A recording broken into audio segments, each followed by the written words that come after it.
দিয়েছি বান্দারে জানো আমি আল্লাহ কেনই বা তোমাদের জন্য আকর্ষণ করে দিলাম, এত কিছু তোমাদের জন্য আকর্ষণ করে দিলাম। আমি আল্লাহ দেখতে চাই সুন্দর স্ত্রী পায়া অর্থ সম্পদ টাকা পয়সা স্বর্ণ মুদ্রা মণিমুক্তা রূপা যত কিছু রয়েছে এসব কিছু পেয়ে আমি আল্লাহ রাব্বুল আলামিনের দেওয়া সুন্দর যানবাহন পেয়ে আমি আল্লাহর দেওয়া পেয়ে পশু পাখিগুলো যা দিয়ে তোমরা হাল চাষ করো এই সব কিছু দিয়ে জমিগুলো দিয়ে এই সব কিছু পাওয়ার পরেও আমি আল্লাহর ইবাদত করব নাকি আমি আল্লাহর ইবাদত থেকে বঞ্চিত হব?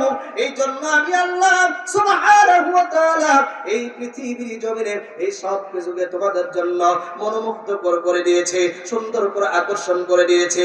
আপনাদের কাছে জানতে চাই একজন মহিলা মানুষকে পুরুষ মানুষ পছন্দ করে কিনা? বলেন তো দেখি পছন্দ করে কিনা? নিজের বউ যতই সুন্দরী থাক না কেন পরের বউ অনেক সুন্দর, কথা বলেন ঠিক কিনা? পরের বউ অনেক সুন্দর, কারণ সুন্দরী হবেই না কেন? আল্লাহ বলছে তোমাদের জন্য পৃথিবীর জমিনে আমি আল্লাহ নারীদেরকে আকর্ষণ করে দিয়েছি। আমার ভাইরা, বিশ্বনবী জনাবে মুহাম্মদুর রাসূলুল্লাহ সাল্লাল্লাহু আলাইহি ওয়াসাল্লাম তিনি বলেছেন, ও পৃথিবীর মানুষেরা সাবধান সাবধান, তোমরা সাবধান হয়ে যাও, নারীদের ফিতনার ভিতরে পড়ো না, নারীদের ফিতনার ভিতরে পড়ো না। কারণ শয়তান সবচাইতে মানুষদেরকে দুর্বল করে দেয় একটা নারী দ্বারা। কি দ্বারা? একটা নারী দ্বারা। আল্লাহ রাব্বুল আলামিন নারীকে সবচাইতে মানুষের কাছে আকর্ষণীয় করে দিয়েছেন। আল্লাহ রাব্বুল আলামিন তিনি মানুষদেরকে নারীদেরকে যেমনি ভাবে আকর্ষণ করে দিয়েছেন তেমনি ভাবে আল্লাহর নবীও তিনি বলছেন নারী হচ্ছে শয়তানের সবচাইতে প্রধান হাতিয়ার, নারী হচ্ছে সবচাইতে প্রধান হাতিয়ার। যেই নারীকে দ্বারা একজন মানুষের ঈমানকে হরণ করা যায়, একজন মানুষের ঈমানকে ছিন্ন ভিন্ন করা যায়, একজন মানুষের সব কিছু থেকে বঞ্চিত করা যায়, যেমনি ভাবে ইউসুফ আলাইহিস সালামের ঈমানকে হরণ করার জন্য শয়তান লেগেছিলেন জুলাইখার কাছে। কথা বলেন ঠিক কিনা? আমার ভাইরা বলছিলাম আমার কথা ওই দিকে নয়। আল্লাহ রাব্বুল আলামিন বলছেন বান্দারে নারীদেরকে তোমাদের জন্য আকর্ষণ করে দিলাম, তোমাদের জন্য স্বর্ণ রূপা। আমার ভাইরা যত মানুষেরই স্বর্ণ থাকুক না কেন, যত রূপাই থাকুক না কেন, কোটি কোটি লক্ষ কোটি কোটি বস্তা যদি একজন মানুষকে যদি স্বর্ণ রূপা দিয়ে ভরিয়ে দেওয়া হয়, তবুও যদি তাকে বলা হয় ভাই অনেক স্বর্ণ তোমার কাছে দেওয়া হয়েছে, অনেক রূপা তোমাকে দেওয়া হয়েছে, এখন বলো তো দেখি আরো স্বর্ণ তোমার আজ দরকার আছে কিনা? আচ্ছা বলেন তো দেখি সেই লোকটা কিনা করবেন? বিশ্বনবী তিনি বলেছেন, আল্লাহ নবী সাল্লাল্লাহু আলাইহি সাল্লাম তিনি বলেছেন পৃথিবীর মানুষকে যদি এই পৃথিবীর সমপরিমাণ সাতটা পৃথিবী যদি তাদেরকে যদি অর্থ সম্পদ স্বর্ণ দিয়ে যদি তাদেরকে বোঝাই করে দেওয়া হয়, আকাশ এবং জমিনে যতগুলো জায়গা রয়েছে সকল জায়গাগুলোকে যদি আল্লাহ রাব্বুল আলামিন তাদেরকে যদি স্বর্ণ মণিমুক্তা দিয়ে বোঝাই করে দেওয়া হয়, এরপরেও যদি বলে বান্দারে আমি আল্লাহ তোমাকে এত বড় দুনিয়া পর্যন্ত একটা সম্পদ তোমাকে আমি আল্লাহ দান করলাম, ওরে বান্দা বলো বলো তোমার কি আরো কিছু প্রয়োজন আছে কিনা? আল্লাহ নবী সাল্লাল্লাহু আলাইহি সাল্লাম তিনি বলছেন, হাদিসগুলো কিন্তু সহিহ হাদিস থেকে বলছে, আল্লাহ নবী তিনি বলছেন ওই বান্দা বলবে আল্লাহ আরেকটা দুনিয়া পরিমাণ সম্পদ হলে ভালো হতো। আল্লাহ বলছেন মানুষের অভাব পক্ষের পশ্চিম কারো দূর হবে না, পশ্চিম কারো দূর হবে না। আল্লাহুমুত তাকাসুর হাত্তা যুরতুমুল মাকাবির। আল্লাহ বলছে পৃথিবীর সম্পদ পেয়ে আল্লাহকে ভুলে গিয়েছে, পৃথিবীর সম্পদ পেয়ে আল্লাহকে ভুলে গিয়েছে। এদের সম্পদ এদের সমস্ত কিছু আকাঙ্ক্ষা কোশ্চিন কালো শেষ হবে না। হাত্তা যুরতুমুল মাকাবির, যতক্ষণ পর্যন্ত না কবরে চলে যাবে, যতক্ষণ পর্যন্ত না কবরে চলে যাবে, ওই মানুষটা কবর পর্যন্ত যতক্ষণ না যাবে আল্লাহ রাব্বুল আলামিন তিনি বলেছেন, আল্লাহ রাসূল সাল্লাল্লাহু আলাইহি সাল্লাম বলেছেন ওই মানুষটার ততক্ষণ পর্যন্ত আশা আকাঙ্ক্ষা কোশ্চিন কালেও শেষ হবে না। মুখে কবরের মাটি পাওয়া পর্যন্ত তার আকাঙ্ক্ষা সব শেষ হয়ে যাবে। আমার ভাইরা এই জন্য আল্লাহর নবী সাল্লাল্লাহু আলাইহি ওয়াসাল্লাম পৃথিবীর জমিনে মানুষদের জন্য দুইটা বিপদের কথা বলেছেন। আল্লাহ রাব্বুল আলামিন মানুষদের জন্য বলেছেন পৃথিবীর মানুষ তোমাদেরকে সতর্ক করে দিলাম, তোমাদেরকে সতর্ক করে দিলাম দুইটা জিনিস থেকে তোমরা সতর্ক থেকো। আল্লাহ রাব্বুল আলামিন সূরাতুত তাগাবুনের ভিতরে তিনি আলোচনা করেছেন।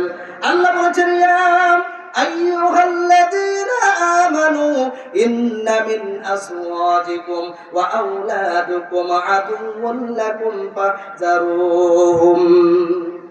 পৃথিবীর হে ঈমানদাররা তোমরা শোনো, তোমাদেরকে আমি আল্লাহ বলে দেই, তোমাদেরকে দুইটা জিনিস সতর্ক থাকার জন্য বলে দেই। ইন্না মিন আসওয়াজিকুম, একটা হচ্ছে তোমাদের স্ত্রী, ওয়া আওলাদুকুম ওয়া আওলাদিকুম, আরেকটা হচ্ছে তোমাদের সন্তান। এই স্ত্রী এবং সন্তানের ব্যাপারে তোমরা কিন্তু সতর্ক থেকে যেও। স্ত্রী এবং সন্তানের ব্যাপারে সতর্ক থেকো। আদুউম ওয়া লাহুম আদুউল লাকুম, আল্লাহ বলছেন ইয়ারাই হচ্ছে তোমাদের শত্রু। দুইটা জিনিসের কথা বলছেন। ইন্না মিন আসওয়াজিকুম ওয়া আওলাদিকুম, স্ত্রী এবং সন্তান, আদুউন মানে শত্রু, আদুউল লাকুম তোমাদের শত্রু। আমার ভাইরা, কিভাবে শত্রুতা হয়? ইবনে আব্বাস থেকে হাদিসটি বর্ণিত। আল্লাহ নবীর সাহাবী হযরত ইবনে আব্বাস রাদিয়াল্লাহু তাআলা আনহু থেকে হাদিসটি বর্ণিত। তিনি বলেন, আল্লাহ রাব্বুল আলামিনের রাসূল সাল্লাল্লাহু আলাইহি ওয়াসাল্লাম যখন থেকে মক্কা থেকে মদিনায় হিজরত করবেন, মক্কা থেকে মদিনায় হিজরত করার পূর্বে আল্লাহ নবী সাহাবীদেরকে বলেছিলেন, ওরে মুসলমানেরা, ওরে আমার সাহাবীরা, মুসলমানেরা, সাহাবীরা, তুই কি তোমাদেরকে বলে দিলাম আমি রাসূল হিজরত করলাম এবং কি তোমাদেরকে হিজরতের তাগিদ দিয়ে দিলাম। অনেক সাহাবীরা হিজরত করে তারা মুহাজির হয়ে গেল, হিজরত করলো, মক্কা থেকে মদিনায় তারা হিজরত করতে শুরু করলেন, হিজরত করতে লাগলেন। কিন্তু কতিপয় নবমুসলিম যারা নতুন মুসলমান হয়েছে, যারা নবমুসলিম, যারা নতুন মুসলমান হয়েছে, ওই মুসলমানেরা যখন তারা হিজরত করবে, এমনি মুহূর্তে তাদের সন্তান, তাদের স্ত্রী, তাদের সন্তান, তাদের স্ত্রী, তাদের পথের কাঁটা তাদের সামনে হাজির হয়ে বললেন, বাবা, ও বা স্বামী, বাবা বা স্বামী, যেটি বলো স্বামী, স্ত্রী বলল স্বামী, বাবা, সন্তান বলছে বাবা, আমাদের ছেড়ে যেও না, তুমি যদি আমাদের ছেড়ে যদি হিজরত করে যাও, আমরা কি নিয়ে থাকবো, কি নিয়ে পৃথিবীর জমিনে বাঁচবো? ও বাবা, আমাদেরকে ছেড়ে মক্কা ছেড়ে মদিনায় যেও না। এবার এই মানুষেরা, মুসলমানেরা স্ত্রীর কথা মোতাবেক, সন্তানের কথা মোতাবেক, স্ত্রীর কথা মোতাবেক, সন্তানের কথা মোতাবেক, আমার ভাইরা বলছিলাম ইবনে আব্বাস থেকে হাদিসটি বর্ণিত হয়েছে, স্ত্রীর কথা মোতাবেক, সন্তানের কথা মোতাবেক হিজরত করা ছেড়ে দিলেন। তারা হিজরত করলেন না। বহুদিন চলে গেল। ইবনে আব্বাস রাদিয়াল্লাহু তাআলা আনহু তিনি বলেন, ইসলামটা যখন প্রচার হয়ে গেল, ইসলামটা যখন প্রসার হয়ে গেল, মানুষেরা যখন প্রত্যেকটা দ্বার প্রান্তে যখন ইসলাম, আমার আল্লাহ সুবহানাহু ওয়া তাআলা মানুষদের জন্য বলে দিলেন, আল ইয়াউমা আকমালতু লাকুম দীনাকুম ওয়া আতমামতু আলাইকুম ওয়া রাদিতু লাকুমুল ইসলাম দীনা। আজ আমি তোমাদের জন্য আমার দিনকে, আমার ইসলামকে, আমার দিনকে, আমার ইসলামকে পরিপূর্ণ করে দিলাম। ওই সময় ওই লোকটা, ওই নবমুসলিমটা যখন তারা দেখতে পারলেন মুহাম্মদ সাল্লাল্লাহু আলাইহি ওয়াসাল্লামের সাথে যারা হিজরত করেছিলেন, তারা ইসলামের ব্যাপারে অধিক জ্ঞান লাভ করেছে, ইসলামের ব্যাপারে অনেক জ্ঞান তারা লাভ করেছে। এই জ্ঞান লাভ করার কারণে যারা যেতে পারে নাই, যারা হিজরত করতে পারে নাই, তারা অনেক পিছিয়ে রয়েছে এবং এই চিন্তা চেতনা তাদের মনের ভিতরে আঘাত লাগলো।